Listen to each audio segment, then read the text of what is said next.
Caprimulgos, o mungidor de cabras. É este o significado do género a que pertence o noitibó europeu. A espécie tema para a conversa de hoje, número 262. Olá Zé, bem-vindo. Olá a todos, olá Gonçalo, pois é 262, somos imparáveis. Pois é, este Caprimulgos, mugidor de cabras, mas isso assenta numa crendice, num mito que não é realidade, não é verdade? É um mito muito antigo, que, enfim, que até se reflete nos nomes comuns em diversos idiomas. Por exemplo, em espanhol, os noitibós são chamados chotacabras, que quer dizer também chupa-cabras, e em alemão é Ziegenmelker, que é também o mungidor de cabras. Portanto, e mesmo o nome científico dado pelo Linneu, porque o nome original desta espécie, Caprimulgos europeus, é um nome original do Linneu e que significa exatamente mungidor de cabras. E porquê? De onde é que vem esta crença? Esta crença é uma crença antiga. Os noitibós, como se sabe, alimentam-se à noite e ao crepúsculo de insetos noturnos, por exemplo, de mariposas, mas também de coleópteros. E nós temos que pensar que há 100, cento e poucos anos não havia luz artificial. Ou melhor, haveria umas candeias, mas não havia iluminação pública. Portanto, as pessoas que viviam no campo usavam, enfim, meios bastante mais rudimentares para iluminação e tinham os seus estábulos com os animais, não é? Com bovinos e caprinos e ovinos, etc. E os animais domésticos, como é sabido, atraem muitos insetos. E então os noitibós apareciam à noite para caçar esses insetos noturnos que apareciam ao pé dos estábulos. Hoje nós sabemos o que é que os noitibós lá vão fazer, mas há 100, há 200, há 300 ou mais anos, na falta de iluminação de jeito e na falta de conhecimento científico, as pessoas não sabiam. E como não sabiam, punham-se a imaginar coisas, tal como imaginavam com as corujas das torres, por exemplo, que entravam para os campanários das igrejas e que davam origem àquelas lendas que elas iam beber o azeite das candeias. E então, a ideia que ficou no imaginário popular sobre o aparecimento dos noitibós é que eles iam ali à noite aos estábulos para beber o leite das cabras. Portanto, para chupar diretamente das tetas das cabras. Até há algumas representações em pinturas ou desenhos em que se vê mesmo ali os noitibós a mamar diretamente das cabras. Portanto, esta crença passou ao longo de séculos e permaneceu até tempos relativamente recentes, até começar a haver uma abordagem mais científica e se perceber que os noitibós não iam coisa nenhuma beber o leite das cabras, que eles nem sequer bebem leite, iam sim atrás dos insetos voadores que apareciam nos estábulos ao cair da noite. E provavelmente o hábito desta ave pousar no chão também não devia, digamos, facilitar outra ideia Pois, que não fosse essa, também não é? pode ajudar a alimentar essa crença, naturalmente. É. E por falar em hábito de pousar no chão, basicamente é onde elas passam o dia, não é? Estas aves. Sim, às vezes pode passar nas árvores. Ou seja, o noitibó é uma ave de hábitos crepusculares e noturnos e que passa o dia em repouso. E em repouso normalmente significa completamente imóvel. Pode estar no solo, efetivamente, também pode estar no ramo de uma árvore. Mas a sua plumagem com tons cinzentos e castanhos e assim meio mesclados, não é? de vários tons, evoluiu precisamente para se confundir com o meio envolvente a ponto de a ave passar facilmente despercebida. E, portanto, os noitibós durante o dia só voam quando, por exemplo, quando são espantados. Se algum predador ou algum intruso passou perto deles, eles, por uma questão de sobrevivência, afastam-se. Mas, tirando isso, podem passar o dia completamente imóveis em repouso e só começam a movimentar-se ao anoitecer. e quando se fala em caprimulgos europeus, não é? Portanto, estamos a falar de que isso reflete, de facto, a distribuição geográfica desta ave. Sim, como acontece com muitas aves europeias, a distribuição não é exclusiva da Europa, porque este noitibó também nidifica no norte da África e numa boa parte da Ásia. Portanto, a distribuição estende-se pela Ásia fora, é uma espécie do Paleártico, estende-se pela Ásia fora até a Ásia Central. E a Ásia Central, aqui estamos a falar de Mongólia e do noroeste da China, essencialmente, e depois também Paquistão, Afeganistão e mais alguns países vizinhos. Portanto, Eurásia, se quiseres, Eurásia até meio, norte da África, é a distribuição deste noitibó, que depois inverna para passar o inverno na África subsaariana. Várias subespécies têm. Tem umas 6, estive a ver isso no Birds of the World, sendo que há 2 na Europa. Na Europa há a subespécie nominal, que é o Caprimulgus europeus, que nidifica no norte e no centro e também se estende um pouco para a Ásia. E depois temos o Caprimulgus europeus meridionalis, que é o nosso, ou seja, é o do sul da Europa, que foi descrito já no final do século XIX e que é aquele que nós temos na Península Ibérica, embora o europeus passe por cá em migração a caminho de África. Depois ainda há mais 4 subespécies que ocorrem exclusivamente na Ásia e que não aparecem por cá. De qualquer forma, posso referir, portanto, a subespécie nominal é a do norte da Europa, norte e centro, que é aquela que foi descrita originalmente pelo Linneu. Os nossos, segundo ouvi, vão basicamente invernar ao Congo, não é? Exatamente, isso é um aspecto muito interessante, ainda bem que falas nisso, porque a questão é esta. Quando nós abrimos o mapa, por exemplo, que vem no Birds of the World, aparece um mapa com uma zona de invernada em África que tem 2 bocados completamente disjuntos. Uma zona mais ocidental que vai ali desde o Senegal e a Guiné e que se estende para leste, passando pelo Ghana e pela Nigéria até aos Camarões, e depois tem outra faixa mais oriental que se estende norte-sul desde o Quénia, passando por Moçambique, Zimbábue até a África do Sul. Isto é o que está no Birds of the World. E era aquilo que se pensava, que era a área de invernada até há relativamente poucos anos atrás. Não sei como é que se pensava, eu presumo que seja com base em observações fortuitas, porque às vezes as áreas de distribuição, sobretudo destas espécies que vão invernar à África, onde a informação durante muitos anos era muito escassa, às vezes essas áreas eram mais ou menos desenhadas de forma aproximada com base em meia dúzia de observações. Mas há meia dúzia não, um bocadinho mais, penso que uns 10 ou 12,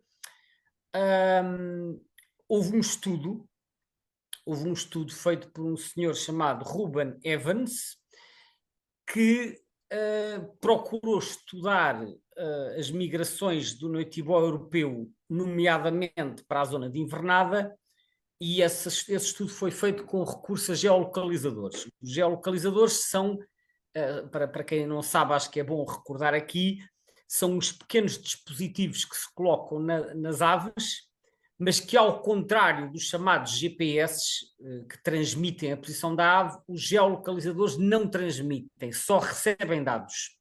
Nomeadamente, recebem dados sobre a luz solar e, eventualmente, outros dados do local em que a ave se encontra. Portanto, a partir da luz solar, depois é possível calcular as coordenadas geográficas, mas para obter esses dados é necessário recapturar a ave.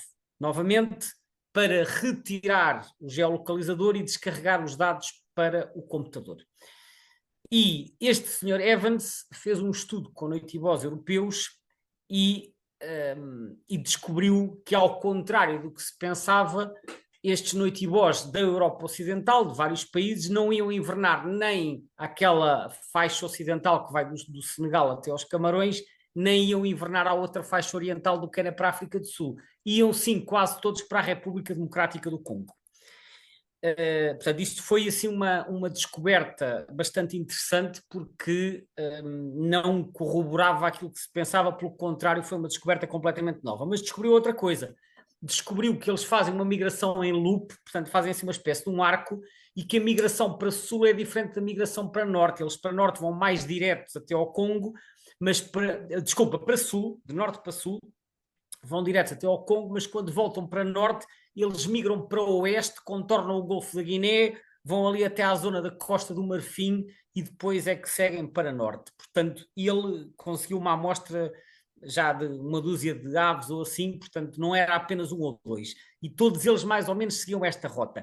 É provável, enfim, isto ainda terá que ser mais bem investigado, é provável que esta escolha por estas rotas até diferentes na migração para sul e na migração para norte possa ter a ver com a abundância de insetos em determinadas regiões, em determinadas épocas, porque em África, como sabemos, não há inverno nem verão, há estações secas e estações úmidas, e portanto cada região da África tem os seus regimes de precipitação e que muitas vezes a precipitação está concentrada em determinados meses do ano, e quando a precipitação aparece, isso tem impacto quer na vida vegetal, quer na vida animal, nomeadamente nos invertebrados. E, portanto, São há épocas... os andorinhões também, julgo que já, não sei se foi numa conversa ou se foi num webinário qualquer sobre a espécie, também se referiu, não é, aqueles até acompanham frentes térmicas para acompanhar precisamente as maiores densidades de insetos, que ao fim e ao cabo é o que está na base da alimentação destas espécies, não é?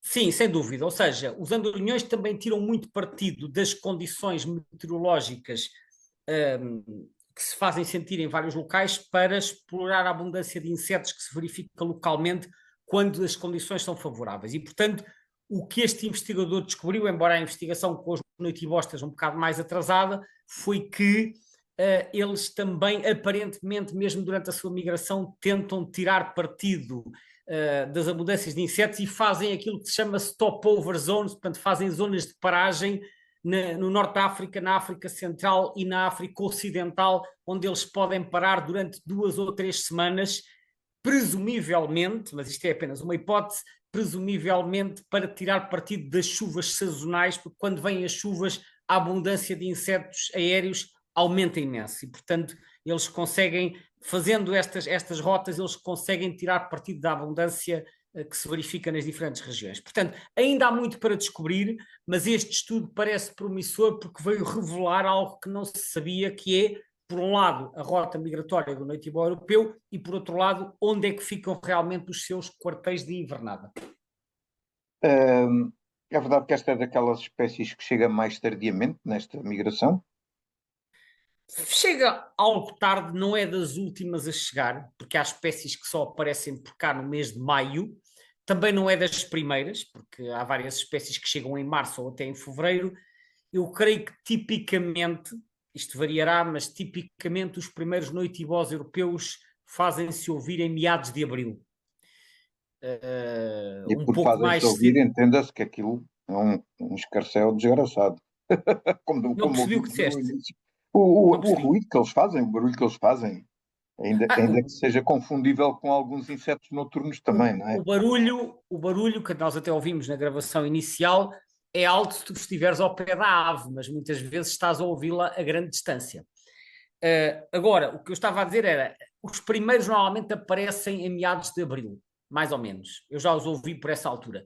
Agora, temos que ver que os primeiros não significa que já tenham chegado todos, porque há sempre uns que vão chegando mais tarde. Portanto, é natural que alguns cheguem em abril e outros cheguem só em maio. E depois o canto continua a ouvir-se, ainda se ouve regularmente em julho, sem problema nenhum. O canto faz-se ouvir ao crepúsculo e às vezes durante a noite. E por acaso tenho um episódio curioso para contar. Eu, há uns anos, há coisa de uns 13 ou 14 anos, estive a morar durante alguns meses na zona do Montijo. E aquele sítio onde eu morava, aquilo já era fora da cidade e era perto de uma zona assim já com características rurais, onde havia uns campos não cultivados e uma orla de um bosque de sobreiros. E eu, quando fui morar para lá, que era para aí a finais de julho, dei umas voltinhas assim ao pé de casa e reparei que havia lá noitibó europeu a cantar muito perto, para aí a 100 metros de casa. Portanto, eu não os ouvia dentro de casa, porque a casa estava virada para o outro lado, mas eu, se fosse dar uma volta por trás da casa, andava a 100 metros e ouvia o noitibó europeu a cantar. E então pensei, olha que engraçado, vou aproveitar este tempo que estou aqui para tentar perceber até quando é que este bicho canta.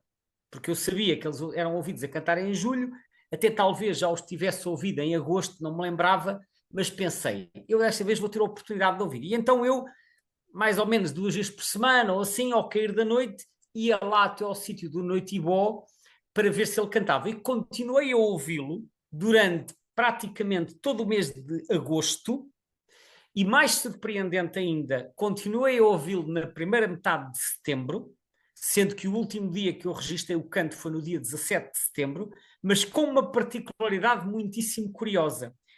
É que em setembro ele ainda cantava, mas já cantava muito baixinho.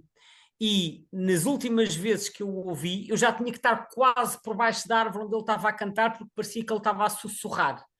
Ou seja, à medida que o verão se ia aproximando do fim, embora a ave continuasse a cantar, era como, imagina um potenciómetro, não é? Que tu vais rodando e a cada dia que passa vais rodando o potenciómetro para a esquerda, e naquele dia, que foi o último que eu vi, 17 de setembro, era como se o potenciómetro estivesse já Coitado, quase no também mínimo. com o barulho que eles fazem, eles já deviam era ter a garganta toda inflamada. Pode ser, mas eu tenho aqui uma interpretação se calhar um bocadinho diferente, que é, quando os bichos chegam estão com a energia toda.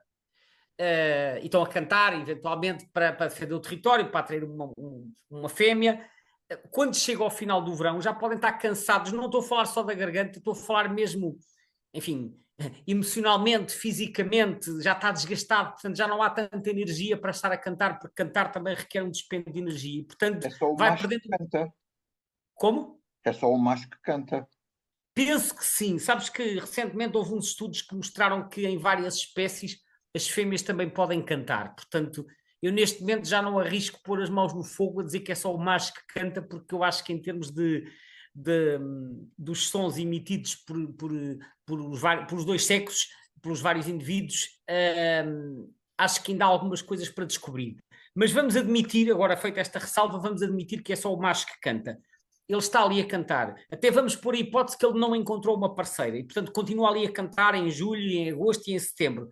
E às tantas está cansado, não aparece uma parceira e diz: epá, eu ainda estou aqui a cantar, mas não aparece ninguém, epá, já estou cansado, já não tenho energia para estar a cantar. Isto agora, obviamente, eu estou aqui a racionalizar isto tudo, porque eu não sei se é isto que se passa.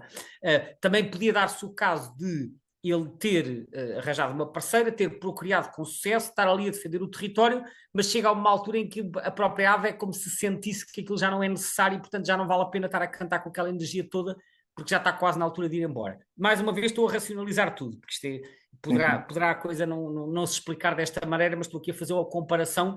Agora, achei muito curioso, porque eu notei gradualmente nas últimas semanas uma diminuição da potência do canto, e era algo que eu nem fazia ideia que podia acontecer, porque noutras espécies o que nós vemos é diminuir a frequência do canto. O que acontece com os rouxinóis, cantam menos, mas quando cantam continua a ser com intensidade.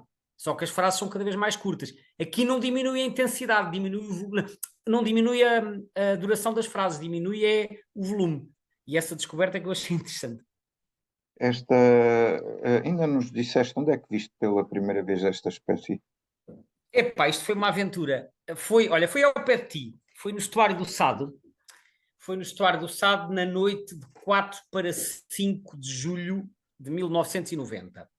Mas assim, uma noite um bocado aventureira, porque eu resolvi meter-me no comboio. Havia um comboio regional que passava aí em Setúbal, saía do Barreiro, que eu morava em Lisboa na altura. Meti-me no barco para o Barreiro, meti-me no comboio para ir até ao estuário do Sado, mas em vez de ir de manhã, como eu já tinha feito noutras ocasiões, fui à tarde. Fui à tarde, num comboio que saía para aí às 5 ou 5 e meia, e chegava a essa zona por volta das 7, saí numa estação que agora já está desativada, que eu até julgo que já foi demolida, que era a estação do Pinheiro, não sei se sabes onde é, um bocado abaixo, entre Águas de Moura e Alcácer do Sal.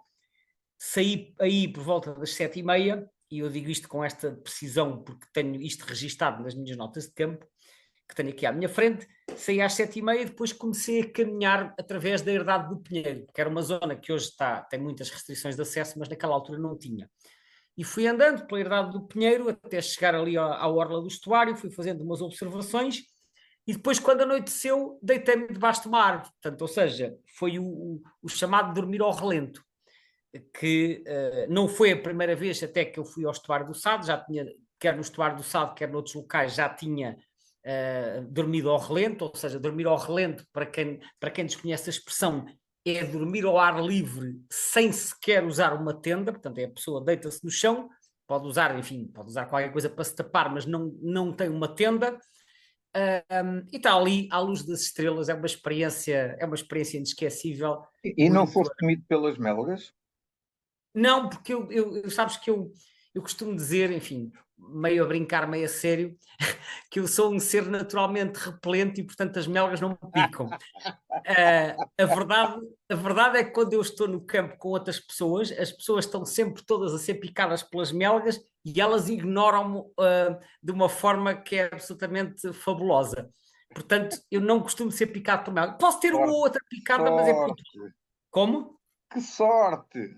Epá, é assim, acontece, né? Acontece, mas a verdade é que não costumo ser picado pelas melgas. Ora, nós estamos em julho, portanto, na noite de 4 para 5 de julho, e não está frio nenhum, portanto é uma altura boa para dormir ao relento, e se bem que, faço um parênteses para dizer, no dia que eu comecei a minha lista, e isto está relatado nas conversas número 1 e número 2, que foi quando eu vi a garça boieira e o cartaz, que foram as primeiras espécies da minha lista, eu também dormi ao relento porque fui fazer uma sessão de astronomia para Montemoro Novo, mas com uma nuance, aí não era em julho, era em dezembro, ok?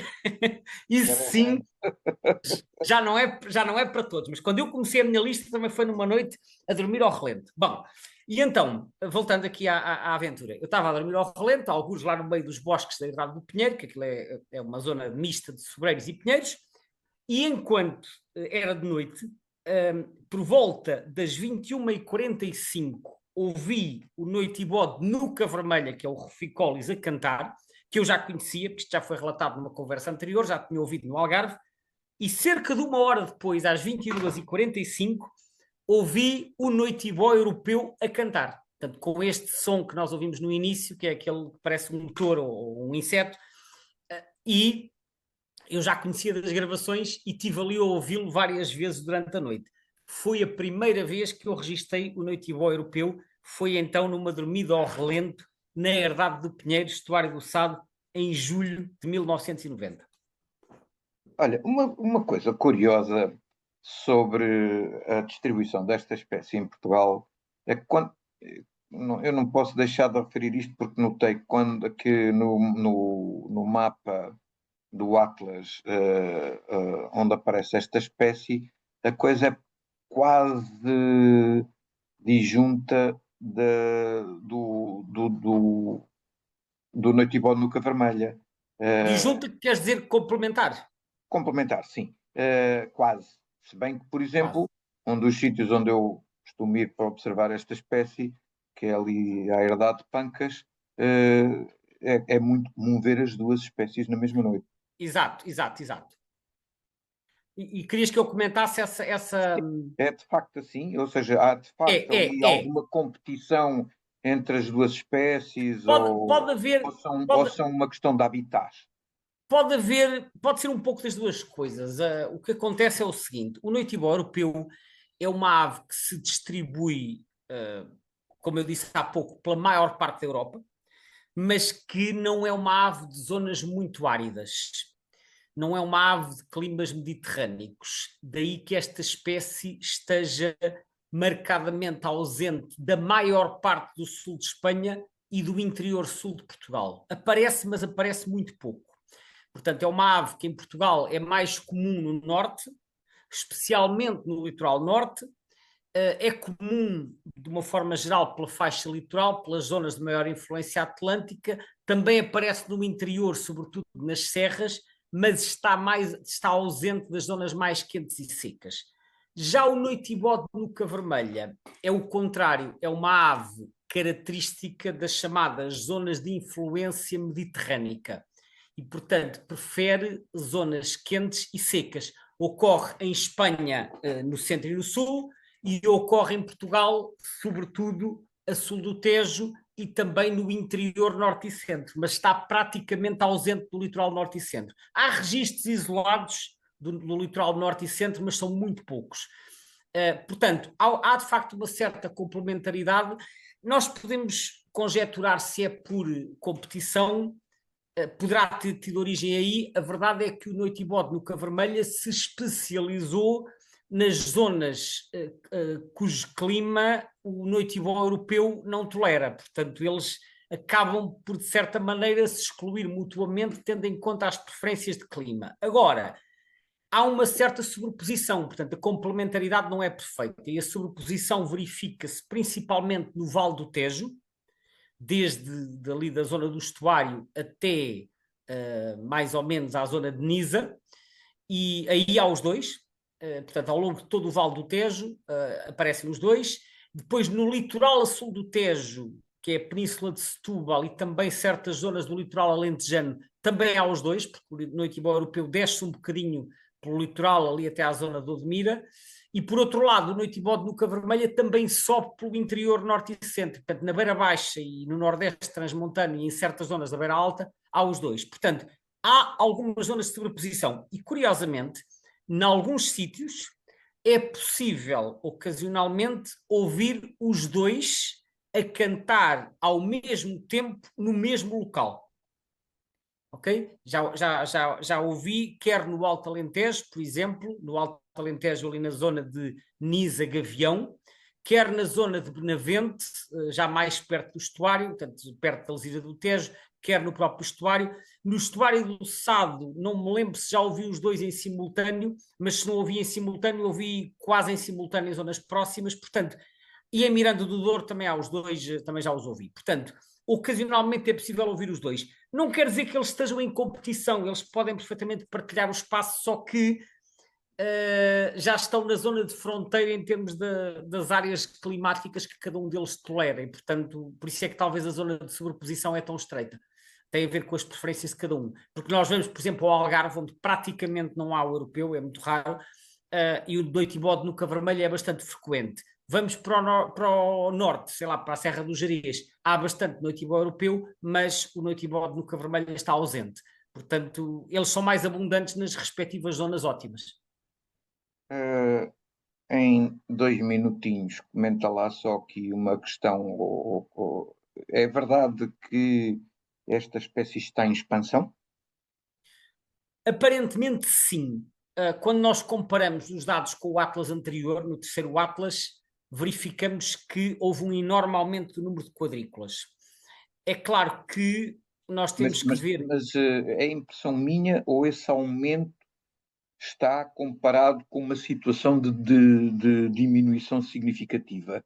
Ou seja, historicamente, provavelmente ainda seria uma distribuição mais vasta do que aquela que é ainda hoje em dia. Eu já li que isso teria acontecido a nível europeu, portanto, que eles terão diminuído e que agora estão a recuperar em alguns países, por exemplo, nos Países Baixos estão a aumentar muito, mas em Espanha também estão a aumentar, em Portugal também, noutros países europeus, por exemplo, na Irlanda e na Alemanha, diminuíram bastante. Portanto, a situação é um bocado dispar. Agora, em relação ao mapa de comparação do Atlas, há aqui uma nota que é preciso terem atenção.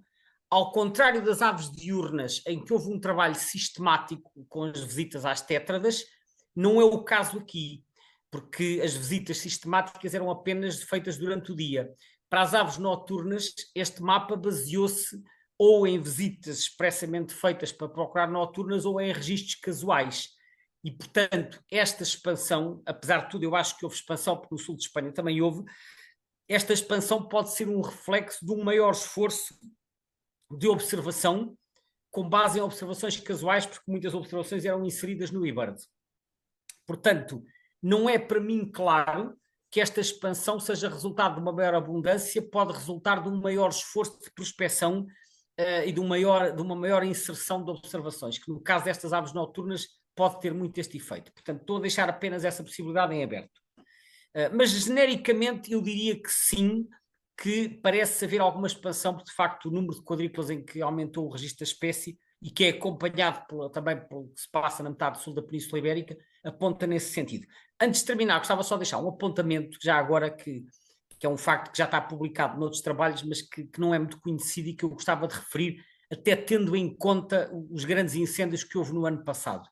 É que um dos factos que já foi estabelecido para esta espécie e que é referido no Atlas das Aves do Parque Nacional da Peneda das Gerês e que também está referido por outros autores para a região da Galiza, no norte de Espanha, é que este noitibó pode nidificar em terrenos que tenham ardido nos anos anteriores. Portanto, terrenos que arderam nos anos seguintes podem atrair noitibós. Eu não sei porque é que isto acontece, talvez porque a madeira podre atrai insetos ou porque os terrenos ficam mais despidos de vegetação. As razões não sei, mas é um aspecto que eu acho que é curioso e, portanto, quem quiser estudar melhor o que é que se passa nos terrenos que arderam o ano passado, fica aqui um motivo que poderá suscitar alguém para explorar melhor esses terrenos, é ver se andam por lá noitibós.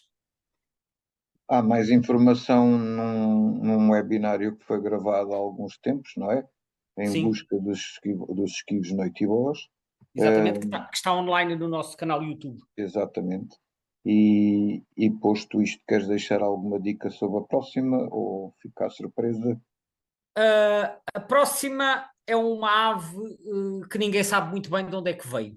Fica só aqui a dica. Mistério. Mistério, mistério, tem que se deixar o suspense, que é para continuarmos aqui a suscitar a curiosidade junto dos nossos ouvintes. Sim, senhor. Obrigadíssimo, Pronto. Gonçalo. Obrigado, Obrigado a Zé. todos os que Obrigado nos a todos. ouviram e Até ouvimos à então próxima. na próxima conversa sobre uma ave misteriosa. Até à próxima. Até à próxima.